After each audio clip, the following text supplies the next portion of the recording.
Welcome to Pet Talk with Dr. Lee. I'm joined today with my beautiful wife, Dr. Bernadette Spector. May I call you Bernadette? Yes. Oh, good. All right. So, Bernadette, you've been a veterinarian for how many years? Almost 25. Right. And so, how did you become a veterinarian? How did you decide to become one? Oh, I wanted to become a veterinarian ever since I was born. That's all I wanted to do. I played with animals all the time. That's all I ever wanted. I started out just taking college courses in high school. Then I went to Gloucester County College for my first 2 years. Now it is Rowan at Gloucester County. Loved it there. It was a terrific school to go to. After that, I transferred over to Villanova, and then I got into the University of Pennsylvania, where you also went, veterinary school. Did you work during that time? Yes, I did. I worked as a veterinary technician for about 20 years, part-time and full-time.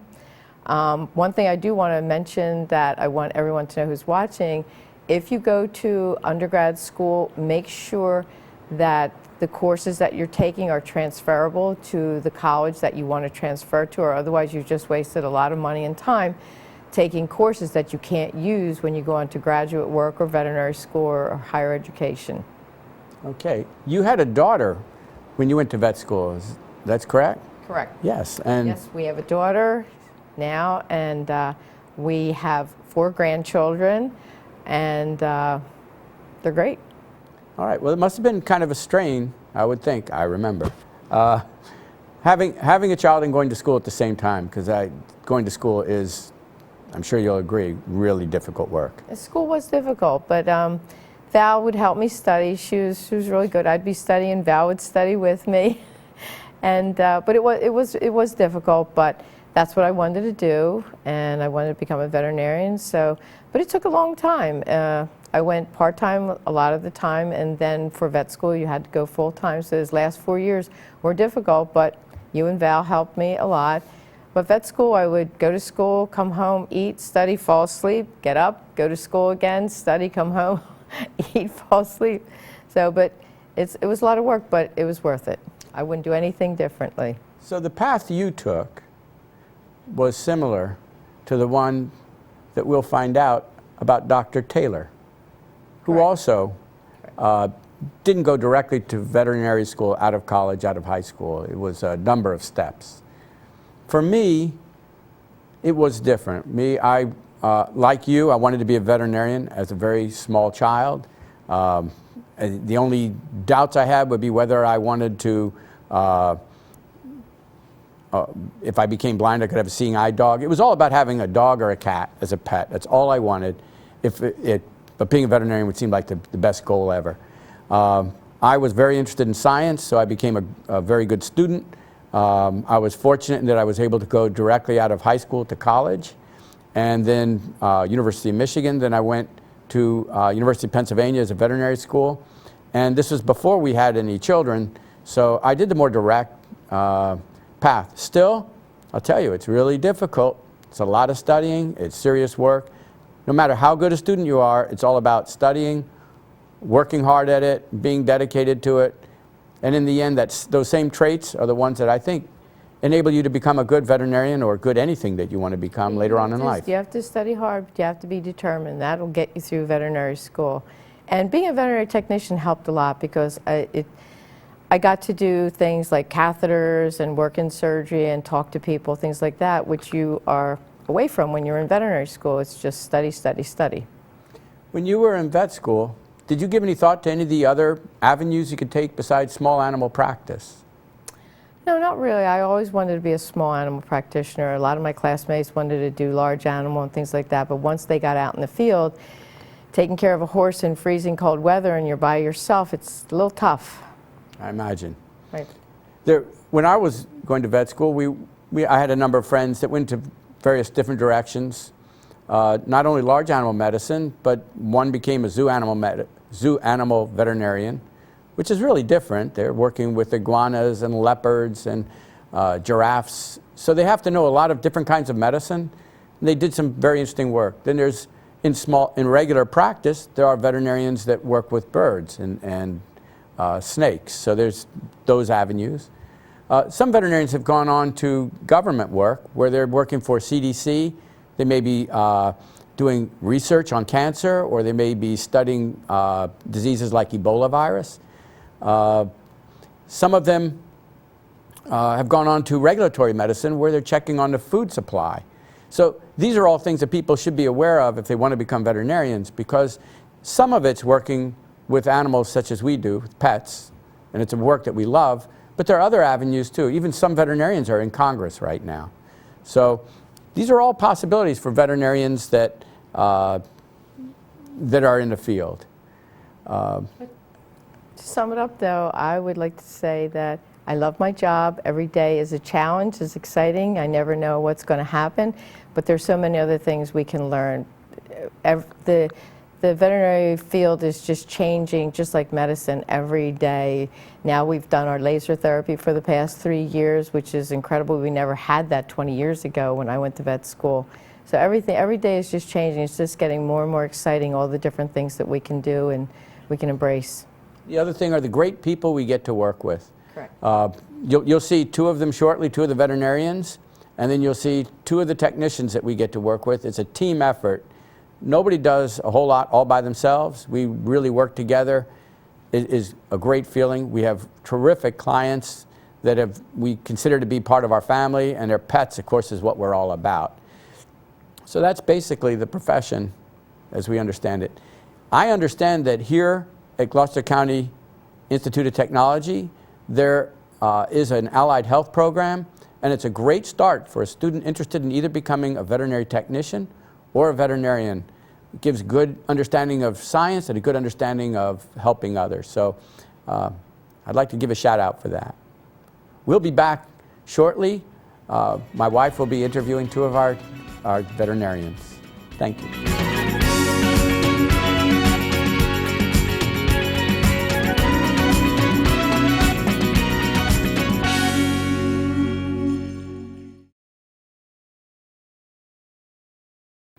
Welcome back. We're here with our 2 new veterinarians at Gray Fox Animal Hospital. We're here to introduce them to our Gray Fox family. So this is Dr. Jenna Barris. She's been with us for 4 years now. So tell us a little bit about yourself, Dr. Barris. Where did you grow up? Where did you live? So I grew up in Michigan, and I went to the University of Michigan, go blue, and came out to the East Coast for vet school. I went to University of Pennsylvania, and this is my first job right out of graduation. I've been here ever since. Yeah. So what's it like being a veterinarian? Well, I wanted to be a vet ever since I can remember. Family myth is that my first word was dog, and it's been that ever since. So, you know, I really can't imagine doing anything else, and I love what I do. So it's. So do you like to specialize in anything particular as a veterinarian? You know, that's definitely the track that a lot of people are going on. You know, these days. You know, I think probably about 25% of my class did an internship and an actual residency, but we still have the option of coming right out of school and doing private practice, and that's what I've always wanted to do, just, you know, kind of form relationships with clients and patients, and do a little bit of everything. That's the nice thing about being a general practitioner. If you didn't get into veterinary school, or say if you didn't get into veterinary school, did you have anything else in mind that you wanted to do? For a brief time in college, after I took my first semester of organic chemistry, I thought maybe I can't do this. Maybe, you know, I should go a different track. My family are all lawyers, and that was kind of the default profession. But no, I definitely don't want to do that. This is I don't know what I would have done if I didn't get into vet school. Luckily. And you have 3 pets. I do. I have 3 dogs. I have Turk here with me today. He's from the island of Turks and Caicos. He's my little rescue from vacation. And I have 2 other dogs at home as well. Great. Yeah. Thank you. Yeah. And also with us we have Dr. Dana Taylor. She's been with us for 6 months now. So tell us about yourself, where you grew up and where you went to school and how everything transpired. Oh, and this is Rupert. We have to introduce He's Rupert. new. He's a little chunky, so this is not what you want your dog to look like. See, he's a little chubby. We're working on that. I'm from this area. I live in Haddonfield now, so Woodbury is very close to where I'm from. I became a veterinarian just in the past year. I was a veterinary technician for quite a while during undergrad, where I went to Rutgers. During graduate school, I went to Westchester. I was at University of Penn for a little while in veterinary school. I had some health problems. I left. I thought, well, maybe, this isn't for me. So I entered the workforce for a little while. And then I realized this is just what I want to do. So I went back. I had a little bit of a different experience than Dr. Barris. I actually went to an island school, which was fantastic. I went to Grand Cayman at St. Matthews. Living on an island was amazing. We should all live on an island. And then my husband went there with me. He was a physician, so he was able to practice there. I wound up having my son there, which was a little bit crazy, but great. Then I did my clinical training at University of Illinois. So if you go to an island school, you wind up doing your clinical training in the U.S. so that you're ensured that you get the appropriate training. And then I finished and I came to Gray Fox. So it's been great so far. So you come from a family of MDs, and you have a son. How's that in working, like juggling your family life and your work life? Because you're with us part-time, but as we know, part-time doesn't mean part-time. Sort of turns into full-time, right? It's challenging. I mean, my husband's a physician, so he works several hours. He's a general practitioner, so he works many hours as well. It's challenging. I mean, I think everyone goes through that, men and women. You try to balance your professional life and your personal life. You never feel like you're doing either one as well as you should, and you sort of beat yourself up. I think Dr. Barris will go through that sometime soon, too. We all, are challenged in that. But, we do our best, and I love what I do, so I don't think staying at home would be right for me. I don't think it would be the best for my son either. I think I'm better working and, being a mother as well. I think I do both the best. That's great. Yeah. That's great. So you both went about it differently. Yeah. You went right through school, Right. and you were a veterinary technician for a long time, and then you went to school. Right. That's great, and you have a child. That's excellent. Right. So what did you both think of school, veterinary school? Easy, hard? It's grueling. Yeah, it was. Yeah. It was pretty difficult. I mean, it's basically that's all you do for 4 years. 4 years, right. You don't Eat, have sleep, much drink, of a school. Right. much of a social life. Right. And you come out with some pretty hefty student loans as well, which I think is something that a lot of my classmates and we didn't really think about. You want to be a vet, and you don't think about the fact that you're going to be paying back that for the rest of your life. But it's worth it. But that's good. That's what hopefully true. we're sharing with our clients and letting people know if their children want to go to veterinary school or become veterinarians. You have to take academic courses, you have to really study hard, study a lot, and then you do have loans to pay back, and it can be financially a burden.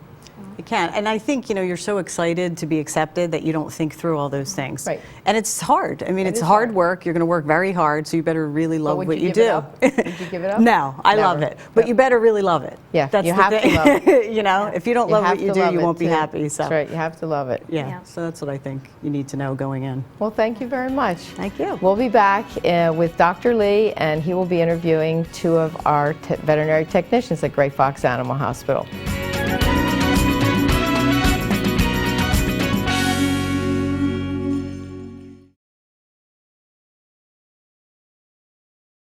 Welcome back. We're now going to interview two of our super techs at Gray Fox Animal Hospital. People ask, what's the difference between a super tech and a technician? The difference is the super tech is my right hand. They're also my left hand, and when I'm stuck, they're my brains as well. And these two are great examples of that. This is Mrs. Janet Velarde and Mrs. Amy Mara. Amy, you went to Camden County College, correct? I did. All right. Why did you get involved with this? Well, I always wanted to work with animals. I've been a dog lover and horse lover since I was a little girl, and I can't imagine doing anything else. All right. What are your job responsibilities as a technician? Well, I have a lot of different responsibilities. Because we're cross-trained at Gray Fox, I could be doing a number of different things. I could be a doctor tech assisting in the room. I could be in reception, or I could be in the back doing treatments and surgery, which I love. Okay, so you prefer it in the back when you're working in surgery. Absolutely. We know that. Yep. Okay, and you got the training where? Mostly hands-on at Gray Fox. You get some at school, but you might only have like one semester where you're, doing surgery, and then they move you on to something else. So right. definitely working hands-on, I think. When you went to school, you also worked part-time with us, is that correct? I did. I worked part-time initially, and then when I graduated Camden County, I went full-time. Correct. And now that I have a daughter, I'm back to part-time. Right. Okay, and so you managed to juggle all this? Mm-hmm. Okay. Yeah. Janet, you're a practice coordinator. Yes. Okay, how was your path to that? Well, I started at Camden County College. I went full-time there. I didn't do what Amy did. I concentrated at school. Science was a big challenge for me, so I had to focus a lot, just with school and not working. Once I graduated from Camden County College, then I became a veterinary technician. And I started at Gray Fox Animal Hospital back in 1987. There you go. And I did what Amy had said. I love how Gray Fox does everything. You get to do everything. So you don't have to stay in one position, or if somebody's out sick or on vacation, you can just jump in and do somebody else's position. And then I learned from you. I started wanting to do other things. Basically, I started at Gray Fox when Dr. Bernadette got accepted to vet school. So I started in '87, and she went to vet school in September. So I became one of the major technicians there. And I saw that you were getting very swamped with business work, and you taught me how to do the doctor's schedule. Dr. Bernadette, before she went to vet school, taught me how to do the tech schedule. You showed me inventory, and I just started escalating from there. So you're now the practice coordinator? Yes. Right. And we also have a practice manager, I believe, Yes. who is Joanne. Joanne Campy, yes. Yes. So we co-manage. So it would seem that as a veterinary technician, you can go in many directions. Yes. You're working often in reception. You work as a doctor tech, as you mentioned, handling animals, filling out prescriptions, and you work in the back in surgery, which you love. And there you actually do anesthesia. I do. And you assist in surgeries. I do, and I've also trained other people now to do that. Yes, you do. All right. So that's one direction. In fact, there are practices where a person may only do surgery or may only do reception. Do you know of any other areas that technicians may be involved in, say that in ways you didn't take? Yeah. Some of people I went to school with, they went into lab. Lab animal medicine? Lab animal. I meet, because of my position, I meet with a lot of reps. So some of these, maybe for instance, Bayer rep or work for Hills, they were veterinary technicians, Yes. and then they went on to that field. Right. So that is really a different direction than the direction you took. It's related. We find the same thing among veterinarians, that some go in one direction or another. You'll have technicians that might ride with a large animal veterinarian, and when they do, they'll be doing working with cattle, horses, pigs, farm animal medicine. It's really different. Yeah. Others will ride with a veterinarian, go to zoos, and participate in zoo animal medicine, which I can imagine is really different than what we do. Yes. So, how, Amy, have you been able to juggle being a mom with work? Some days it's difficult. I have had to scale my hours back a little bit, but I absolutely love my job, and I love coming to work, and that makes it a little easier. Good. And Janet's a mom of two. Actually, they're pretty grown up now. Yes. And how's that been? It's been great. I was very lucky that you and Dr. Bernadette let me figure out a schedule that would fit in, that I could stay at Gray Fox and be at home, work it out with my husband's schedule. So it was great. I can't imagine, just nothing against anybody who stays home, but I just love working and being, with the children, when I'm not working. It's it just makes me a better mom. Something people don't realize, I think, when they work with animals, they don't understand necessarily that animals aren't always, our pets, aren't always well behaved in the veterinary office. And we often have to do things that may not be much fun for the animal and they may really object to. Yes. And yet we still need to do it because it's for their own safety. So one of the things I think that I've noticed about you technicians is you tend to be very athletic in your, in your work. And it's something I think people have to realize if they want to get involved in the field, is that the proper application of strength and gentleness are going to be required, and it's an endurance sport, really. I mean, besides handling animals, picking them up, putting them down, helping them when they need to be helped, and preventing each other from getting injured. There's cages to be cleaned, floors to be cleaned. The animals don't keep things clean very well themselves. We don't find many of them doing that. It's a very physical job. It is. From both my wife and my own standpoint, we want to thank you both for your work. We're just amazed by the work you do. Thank you. And we want to thank you for showing up on this show. Thank you you very for much. having us. Thank you for everything.